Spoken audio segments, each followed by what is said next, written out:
story of my or background of my project. It's called Improve Loan Statements, Supplemental Files Processing Accuracy. So imagine that you have a billing statement, right? We receive billing statement of our phone, internet, and all that. So on this company, they process billing statement of the loans, mortgage loans.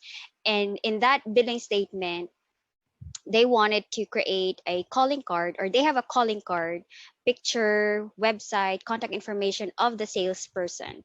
So they wanted to just embed that in that billing statement every month.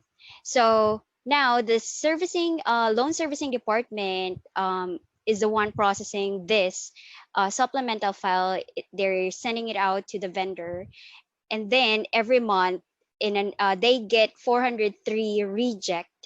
That means no image found from the vendor system. So once the vendor reject that file, the servicing team has to go through each line item, and we're talking about thousands of line items here. So the servicing management manager spends about 3 hours of manual review, like copy, paste, and search, that kind of process. I know it's so manual, but that's true. That's how she do her that's how she do her work. So there's really a lot of manual labor and manual intervention in her process, and that's what we're trying to address.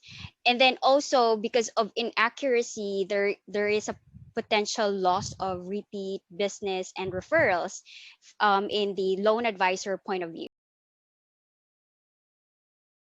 So that's what the project is all about, and the goal is to decrease, of course, the loan or the reject, right, from 403 to 66 defect during the project. That was our target, 66. But then ultimately we wanted to completely zero it out, because it's possible, as long as we maintain the process that we've put in place in the improved steps or phase. We could zero it out eventually. So that was my project all about, and it was a very small and easy project, to be honest. But one of the roadblocks that I faced and how I addressed it was during the improve phase. It's not really a disagreement, but between the marketing and servicing management team, there was a disagreement wherein who should be owning the steps. Well, basically, when we run through the new steps or the new process, they are okay with it. Like, okay, that's gonna be the new process then. But then when we ask, like, okay, who's gonna be the owner responsible and accountable for these steps, there was a pushback from the marketing manager. And basically what she just wanted is, I want someone from this project to generate a report and send it out to us every month, and then we can create the image. And the servicing manager is like, I don't have time for that. Like, no one has time for that, right? So there was like a clash. And on that meeting, we weren't able to decide, because no one is giving in, no one is budging in, like, no one. So I spoke with my director, like, Gary, I have a problem on this project, and I told him about what's going on.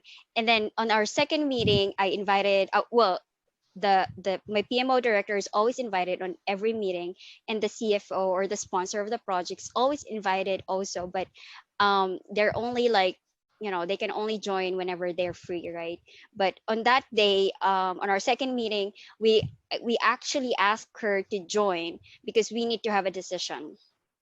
And of course, marketing department and the servicing department said their reason why they couldn't do this, they couldn't do that, right? So eventually, the marketing will do it, because it doesn't make sense for the servicing manager or the servicing team to do the managing of the new hires. Basically, we're only tracking the new hires, right? As soon as the new employee comes in, there should be a contact information sent out, or contact card sent out to the servicing team, and then the servicing team will just forward it or submit it to the vendor so they can code it or program it in their system. So that's the only that's the easy step. But then um, somehow I do understand what the marketing is trying to do, because they wanted to manage their workload, right? So they wanted like ticketing um, process. Any request that goes into their department has to go through email or ticket, something like that. But she missed out to consider that this step right here is not a, this is going to be part of the business as usual. It's not a one-time request. So when we also like consider, when we also created the new steps or the new process flow, we considered, because I'm in PMO, so I know that there's an ongoing branch no ongoing project which involves optimization of the onboarding process, and marketing department is already part of that process. Like basically they have the first-hand information of the new hires, the names, the contact information, everything. So there's no need for extra steps or extra report to be generated basically. And then eventually they will be doing it. They will be responsible to track the new hires, because that was the decision of the sponsor. So that was a roadblock that I have experienced, and that was actually the first time I've experienced in this company. How did the Six Sigma PH training help me to complete my project? First of all, they have the materials, the guide, the PowerPoint guide, and then responding to my messages via Viber, Messenger, and emails, all those queries that I have, like I get response from them right away.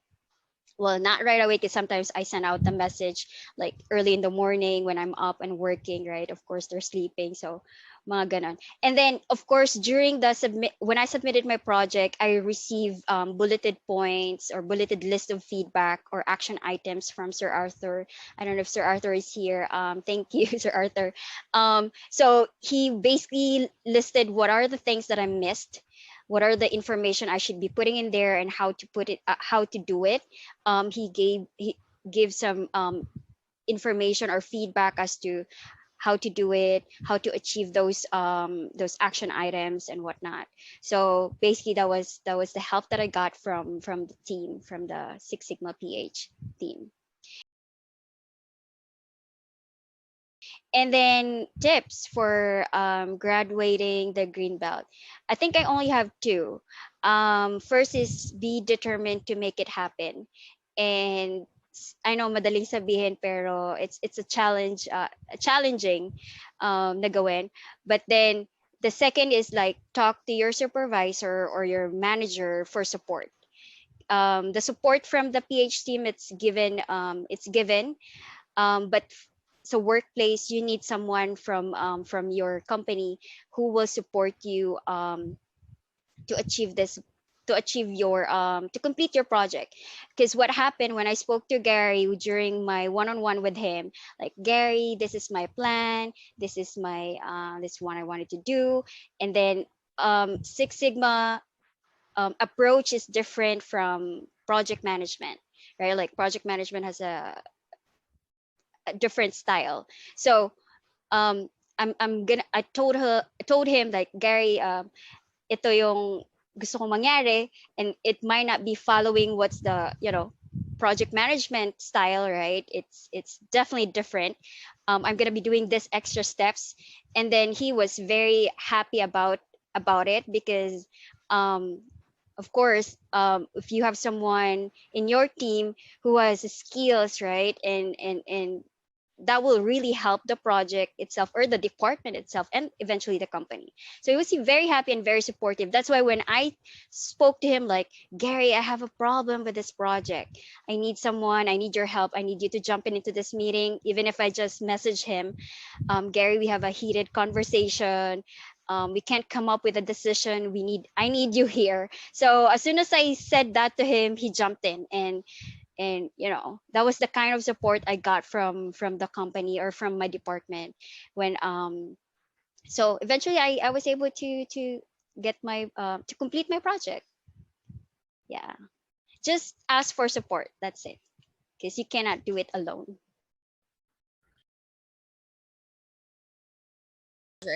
The analyze phase, I think that was in the analyze phase, like, oh shoot, I think this is not a right project for me. I think I have to find another project. I'm already in the middle of I'm done the define, right?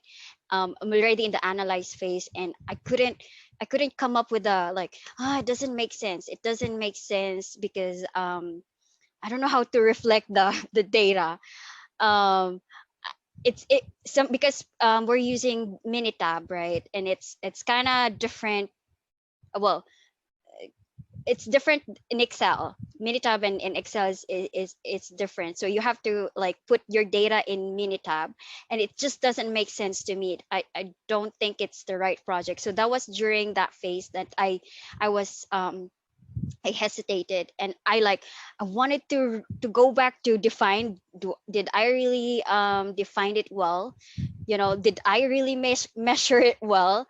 And then the analyze is like, I think there's a break. So I just stopped. I think I just like, okay, let me step away, and then go back to what's really the problem, and then like trace back. And then there were a few things that yeah, it was even mentioned by Sir Arthur at that time, like, Eds, you gotta show your analyze this and that. And I'm like, oh, okay. And then I asked him some question, like, how do I do that, like this and that. And then I did a little bit of research on how to use the Minitab. Basically, it's if the data doesn't make, I mean, well, you have the data, but if you don't know how to use the Minitab and reflect it, it will not make sense to you. And that's when the hesitation, or the parang, I think I got it wrong, parang ganon. Pero just continue asking, research, ask people, like, of course, the team, the Six Sigma team. So yeah, I have several project already in my, because I'm in PMO, right? So I have several projects, but some of the projects doesn't, the DMAIC is not applicable. So I was still thinking, like, oh, I didn't think I'll be able to apply the DMAIC in my projects right now. So it took me several, I think after my training, that's when or before the end of the training, because I was able to present a draft to Sir Arthur, like, this is the project I wanted to do. And that was like towards the end of the last day of the training. So I was able to present what the project I wanted to do. And then yeah, and then from that on, I just continue working until I finish it. So